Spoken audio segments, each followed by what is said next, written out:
Bienvenue dans cette nouvelle interview. Inspire-moi un métier.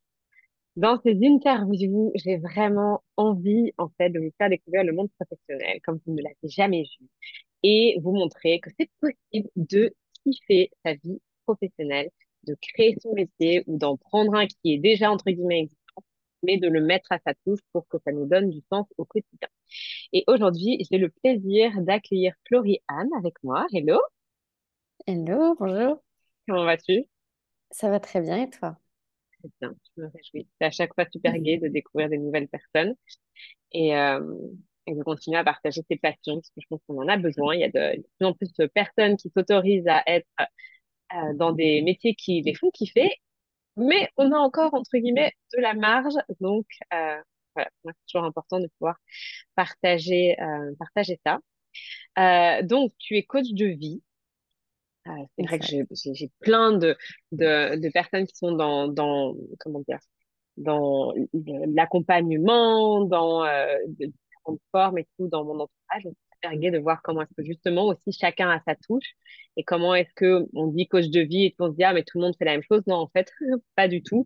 Chacun va pouvoir justement façonner son métier à son image et c'est aussi ce qui est important pour moi à travers ces interviews, c'est de vous montrer que vous pouvez justement créer quelque chose qui vous est propre, même si c'est dans un métier. Euh, et voilà. Donc, ce que je vais te demander avant, on rentrera dans les détails juste après, mais dans les grandes lignes, comment est-ce que tu décrirais ton métier, un petit peu plus en détail que juste ce que tu vis. Alors, dans les grandes lignes, moi je dirais que ce métier-là, il est vraiment là pour accompagner les personnes à se questionner, euh, notamment parce que dans le quotidien, quand on fonctionne, on se crée un peu une boîte dans laquelle on fonctionne qui finit par être fermée. Et c'est Hmm. hyper intéressant à intervalles réguliers d'avoir quelqu'un pour nous rappeler que cette boîte, elle a des portes et que derrière ces portes, il y a d'autres options. Ça, c'est vraiment juste le fonctionnement du cerveau humain. On ne peut pas lutter contre ça. Et ces portes-là, elles peuvent être montrées par des collègues, des bonnes conversations avec des copains, un super manager ou aussi un coach qui a l'avantage de ne pas être émotionnellement impliqué dans notre vie, qui du coup a une certaine part d'objectivité. Après, on reste humain, on n'est jamais 100% objectif, mais en tout cas, sa posture, c'est son objectif, d'être Mhm. objectif, et qui permet du coup de voir les choses autrement, d'envisager d'autres possibilités, etc. C'est vraiment ça, moi, que j'aime dans ce métier, c'est apporter de l'ouverture. Magnifique. Ça parle bien avec mon cerveau en arborescence, donc je parle assez régulièrement. J'adore. Et du coup, justement, avant de rentrer plus dans les détails de en quoi consiste ton quotidien et de pouvoir se plonger plus dans le métier avec toi, est-ce que c'est un métier, j'ai envie de dire, que tu avais envisagé quand tu étais plus jeune ou pas? Comment est-ce que finalement tu t'es retrouvée à faire ce métier? Comment est-ce que tu en es arrivée là? Alors, moi, j'ai presque lutté pour ne pas faire ce métier, Ah, justement. j'adore. Euh, Il y en a qui luttent pour j'ai, trouver leur métier, t'en as d'autres qui luttent pour ne pas faire le métier qu'ils ont trouvé. Ça vous donne euh, des idées? oui. J'adore. Pendant très longtemps, et c'est un schéma très courant, je me suis vraiment laissée porter par le flot, et notamment le flot des facilités que j'avais. Et moi, c'était les matières scientifiques. Donc, j'ai fait un bac scientifique, j'ai fait une prépa scientifique, maths, physique, option sciences de l'ingénieur, j'ai fait une école Oh, d'ingénieur. mon Je Dieu. suis rentrée, j'étais ingénieure dans une entreprise internationale, enfin, en CDI. Donc, vraiment, toutes les cases qu'on est censé cacher, cocher, Coché. je vais y arriver. Euh, et en fait, bah, ça m'a envoyé une première fois en burn-out. Donc j'ai pris 6 mois pour faire une grosse introspection, aller mieux, parce que c'est le cadeau caché du burn-out, c'est que toute l'équipe médicale t'invite à te concentrer sur toi pendant un certain temps. Donc c'est une très belle opportunité finalement. Et ce premier burn-out m'a amené à la conclusion que ce que j'aimais le plus faire, c'était poser des questions. Sauf Hmm. qu'à l'époque, je me suis dit, mais c'est pas un métier, ça. Bon, tant pis, je retourne dans le salariat. Ils se sont Euh, gourés sur la réponse de l'introspection. Il y a quelque chose qui va pas, ça peut pas être ça. exactement. Et dans mon retour dans le salariat, j'ai été assez bien accompagnée par mon entreprise et elle m'a proposé notamment du coaching pour m'aider à reprendre confiance dans mon poste après cette période du burn-out. J'ai découvert le coaching comme ça, je ne connaissais pas du tout avant. Je suis tombée instantanément amoureuse du métier, mais j'ai très vite développé beaucoup d'a priori sur ce métier.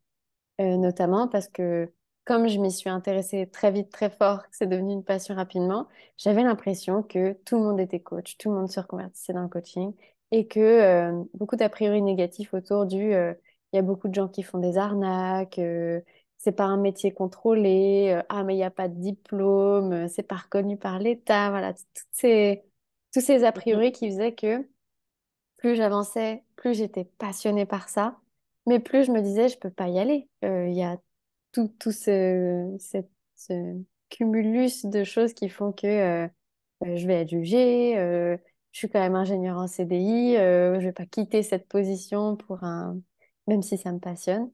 Et puis, force est de constater que c'était tellement une passion que j'ai fini par avoir le sentiment de plus avoir le choix, en fait. Que c'était la seule option possible. C'était soit je restais malheureuse dans ce job-là, soit, malgré mes a priori, je faisais ce qui me passionnait. Et du coup, ça a été un appel plus fort que mes a priori, quoi. Du coup, j'ai fini par lâcher prise et y aller. Calme. J'adore parce que les sciences de l'ingénieur, juste petit clin d'œil, déjà, pareil, bac S, prépa. Mais alors, les sciences de l'ingénieur, c'est vraiment le truc où j'étais là. Genre, la chimie, à la rigueur, ça peut passer, pourtant mon parcours me fait rire, tu vois, quand je le regarde a posteriori. Mais alors, la science de l'ingénieur, next level, tu vois, par rapport à moi, encore la physique, la programmation, le langage, les machins et tout. Mais la science de l'ingénieur, c'est vraiment le truc où j'étais là, mais attends, mon Dieu. On peut Et pas faire plus pourtant, rationnel. oui, oui, clairement. Donc, ouais, donc voilà, j'adore. Donc, du coup, maintenant qu'on a un petit peu ton background et comment est-ce que tu en es arrivé là, est-ce que tu peux me partager les coulisses, en fait, de ton métier de coach au quotidien? Comment ça se passe pour toi? Comment tes semaines sont organisées?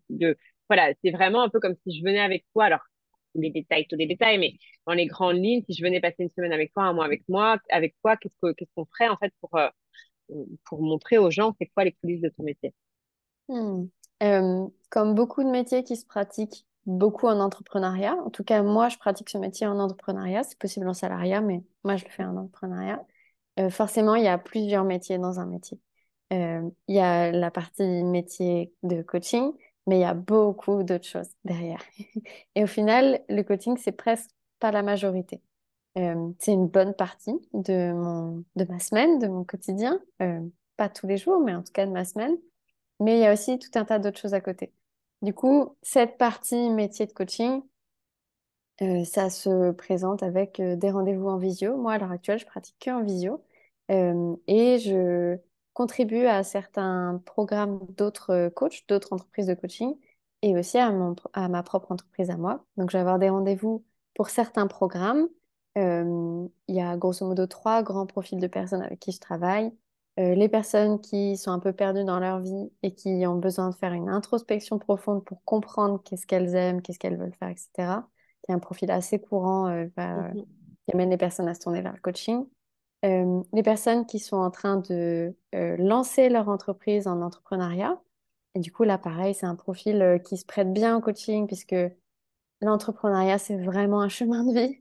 Ça c'est fait clair. relever tellement d'émotions, de peurs, de croyances, de blocages, etc., que faire ça accompagné d'un coach, c'est quand même beaucoup plus facile.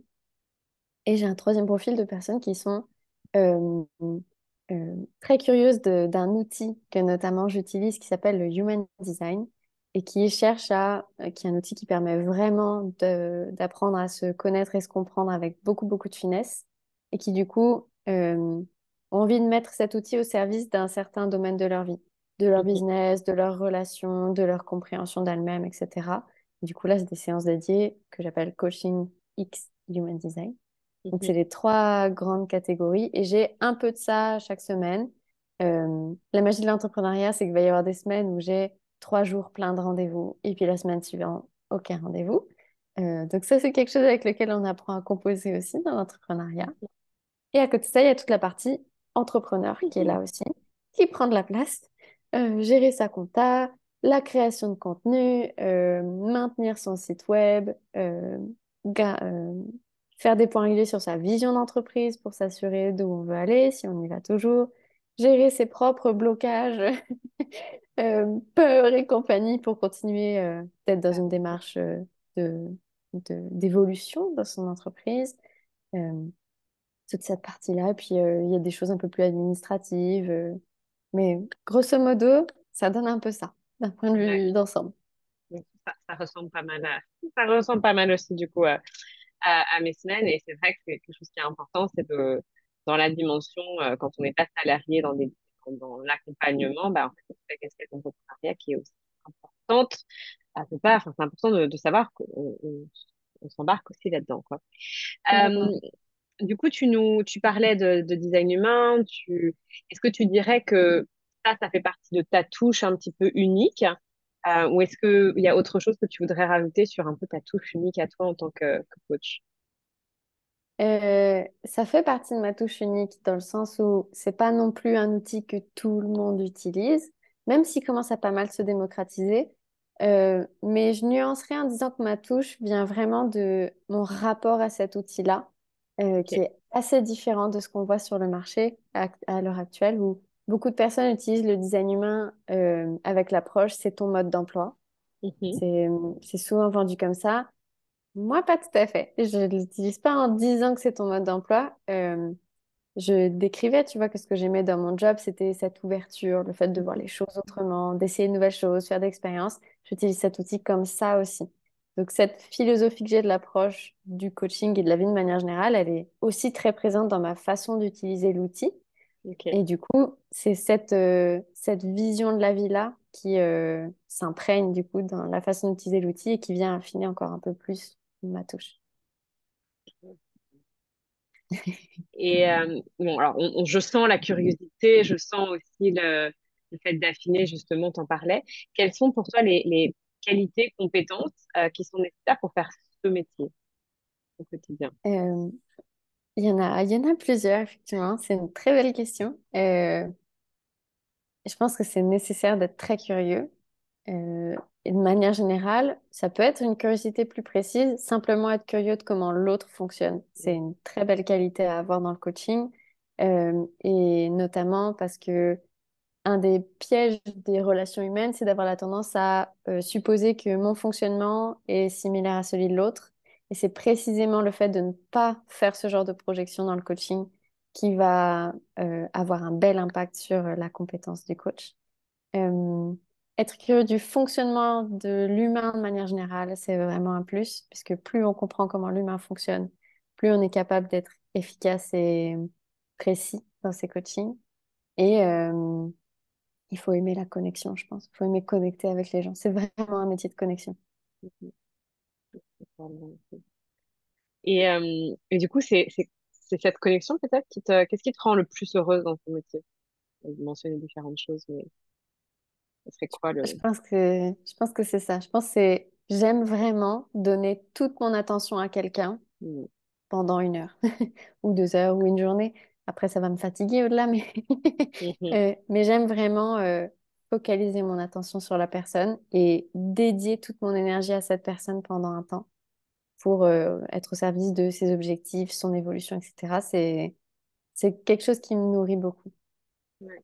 Donc, j'aime bien parler de toute la dimension énergétique et c'est vrai que là où on met notre attention, notre focus, ben en fait, on va permettre que les choses prennent plus d'espace, plus de place, grandissent. Et donc, quand on a quelqu'un avec qui on avance et qui, du coup, bah, pendant un temps donné, est complètement dédié, dévoué à notre questionnement, à nos projets, à notre apprentissage, à notre évolution, bah, en fait, on a notre attention plus la sienne et donc ça permet justement de faire encore plus grandir les choses à l'intérieur de nous, de transformer encore plus ces choses Hmm. à l'intérieur de nous et c'est un super chouette cadeau en fait, à se faire, je trouve, que d'avoir en fait ce genre de soutien, même ne serait-ce que dans la dimension énergétique que ça apporte aussi. C'est un- c'est chouette. Et du coup, quel est quel est l'impact que ça te permet d'avoir sur le monde? Qu'est-ce que ça va, enfin voilà, qu'est-ce que ça va apporter principalement à tes clients? Qu'est-ce que ça va te permettre d'apporter en fait au monde à travers ça? Hmm. Euh, j'ai vraiment la conviction profonde qu'on n'est pas là pour souffrir, Hmm. que, qu'on a tous le potentiel de créer une vie qui nous inspire et que presque c'est notre devoir de créer une vie qui nous inspire.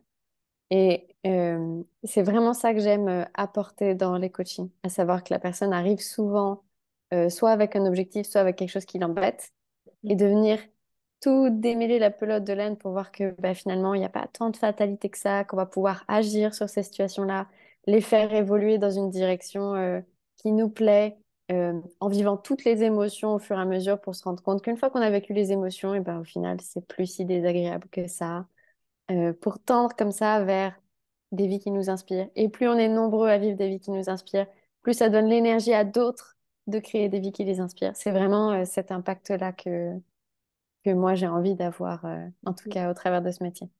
Ouais.